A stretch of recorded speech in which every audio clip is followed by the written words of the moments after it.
Assalamualaikum warahmatullahi wabarakatuh. Pada kesempatan video kali ini, saya mengambil sebuah topik dari silabus perkuliahan kami tentang manusia dan lingkungannya. Manusia adalah spesies primata yang tinggal di bumi dengan populasi terbesar. Dicirikan dengan kemampuannya berjalan di atas dua kaki, serta otak yang kompleks yang mampu membuat kehidupan di bumi dan mampu membuat bahasa berkomunikasi yang rumit. Profesor Muhammad Tolha Hasan mengutip pandangan Profesor Muhammad Al-Ghazali, salah seorang cendekiawan dan ulama Mesir, dalam bukunya yang berjudul Nazariyat Al-Quran, bahwa fisik manusia sangatlah murah. Menurutnya, andai kata dihitung, unsur-unsur yang terdapat dalam tubuh manusia sangat murah nilainya. Profesor Muhammad Al-Ghazali memiliki pandangan sebagaimana dikutip oleh Profesor Muhammad Tolha Hasan dalam bukunya Dinamika Kehidupan Religius.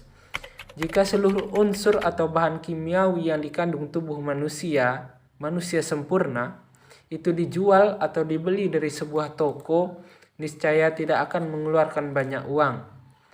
Lalu, apa yang membuat nilai manusia bisa tinggi dan dihargai mahal? Jawabannya karena adanya unsur metafisik, seperti ilmu, agama, dan moral. Itu sebabnya agama Islam memandang manusia sebagai makhluk unggulan. Dalam Al-Quran disebut, "Walaqad karramna bani Adam." Sungguh telah kami muliakan anak keturunan Adam. Dalam Quran surah Al-Baqarah ayat 58 sampai 59 yang berbunyi, A'udzubillahi minasyaitonir rajim. Bismillahirrahmanirrahim. وَإِذْ قُلْنَا ادْخُلُوا هَٰذِهِ الْقَرْيَةَ فَكُلُوا مِنْهَا حَيْثُ شِئْتُمْ رَغَدًا وَادْخُلُوا الْبَابَ سُجَّدًا وَقُولُوا حِطَّةٌ نَغْفِرْ لَكُمْ خَطَايَاكُمْ وَسَنَزِيدُ الْمُحْسِنِينَ. فَبَدَّلَ الَّذِينَ ظَلَمُوا قَوْلًا غَيْرَ الَّذِي قِيلَ لَهُمْ فَأَنزَلْنَا عَلَى الَّذِينَ ظَلَمُوا رِجْزًا مِّنَ السَّمَاءِ بِمَا كَانُوا يَفْسُقُونَ. Yang artinya, dan ingatlah seketika kami berkata, masuklah kamu ke dalam negeri ini, makanlah daripadanya bagaimana yang kamu kehendaki dengan puas, dan masukilah pintu ini dengan merendah diri, dan ucapkanlah kata permohonan ampun. Niscaya akan kami ampuni kesalahan-kesalahan kamu, dan akan kami tambah nikmat kepada orang-orang yang berbuat baik. Arti Quran surah Al-Baqarah ayat 59, maka menggantilah orang yang durhaka dengan kata-kata yang tidak diperintahkan kepada mereka. Lalu kami turunkan atas orang-orang yang zalim itu siksaan dari langit, oleh karena mereka melanggar perintah.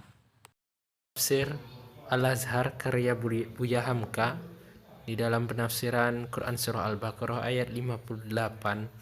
Di situ Buya Hamka mengatakan, setelah mereka dikeluarkan dari tempat perhambaan di Mesir itu dan dijanjikan kepada mereka tanah-tanah pusaka nenek moyang mereka, yaitu bumi Kanan atau tanah-tanah Mesopotamia yang sekarang ini adalah Palestina sekeliling sungai Jordania.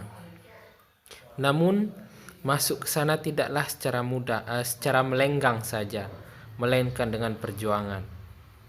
Dan ketika masuk ke negeri itu hendaklah dengan budi yang baik, sikap yang runduk, jangan menyombongkan, jangan membangkitkan sakit hati pada orang lain, dan bersyukurlah kepada Allah atas nikmat yang telah dikaruniainya. Jadi di dalam kitab tafsir Al-Azhar karya Buria Hamka di situ diperintahkan kepada kita ketika kita masuk ke suatu negeri yang baru kita masuki, maka kita masuk dengan kerendahan hati, kerendahan diri, jangan menyombongkan diri.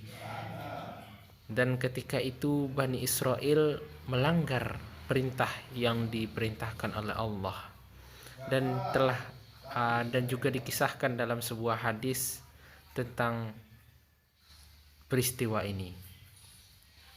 Kisah ini berdasarkan hadis yang diriwayatkan oleh Al-Bukhari dari Abu Hurairah bahwa Rasulullah sallallahu alaihi wasallam bersabda, "Qila li Bani Israil, adkhulul baba sujjadan wa qulu hittatun." Fabaddalu fadakhalu yazhafu na'ala astahihim wa qalu habbatun fi sya'ratin. Disampaikan kepada Bani Israel, masukilah pintu gerbang kota itu sambil bersujud dan katakanlah, bebaskanlah kami dari dosa. Namun mereka justru mengganti kalimat itu dan memasuki kota tadi sambil berjalan mundur, sambil meneriakkan sebuah biji dalam gandum. Singkat cerita, Allah menginformasikan kepada kita melalui ayat-ayatnya tentang kaum Bani Israel yang diperintahnya untuk memasuki salah satu kota suci dengan penuh ketundukan dan kerendahan hati kepadanya, tanpa disertai kesombongan dan keluhuran.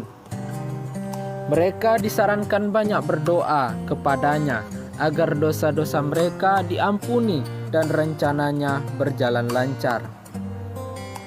Namun, kemudian mereka tidak memasuki kota itu seperti yang diperintahkan Allah. Mereka tidak mengatakan apa yang diberitahukannya. Mereka justru berjalan mundur sambil mengatakan sebuah biji dalam gandum.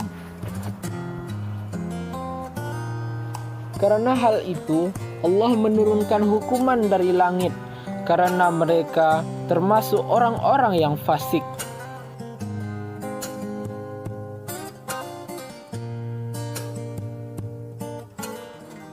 Berdasarkan informasi di atas, kita bisa mengetahui bahwa orang-orang zalim menghadapi nikmat Allah dengan kekufuran.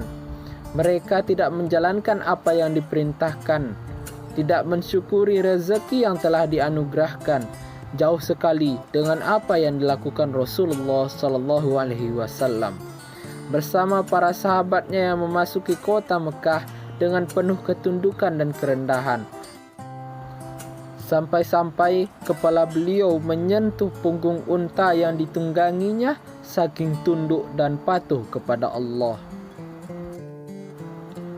Pelajaran yang kita dapat dari hadis dan kisah tersebut adalah betapa besarnya dosa akibat mengganti perintah dan syariat Allah. Yang kedua, di tengah Bani Israel, walaupun masih generasi awal, terdapat kaum yang keras hati, keras jiwanya, dan menyimpang akalnya. Salah satunya yang dikisahkan dalam hadis tersebut, dan juga dalam wahyu dalam Quran surah Al-Baqarah ayat 58-59. Yang ketiga, hadis di atas juga menginformasikan Allah telah menyampaikan ajaran-ajarannya terhadap kaum Bani Israel. Yang keempat, harta perang itu diharamkan bagi kaum Bani Israel, baik berupa emas, perak, perabotan, pakaian, dan sebagainya. Adapun hewan dan tumbuhan yang biasa dimakan tidak diharamkan kepadanya.